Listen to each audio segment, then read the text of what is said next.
Guys, ako muna ang magbibideo kasi may ginagawa si mama.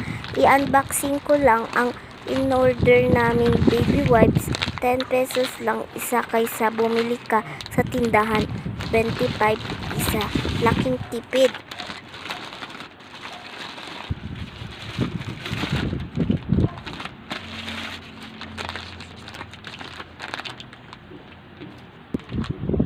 Ay,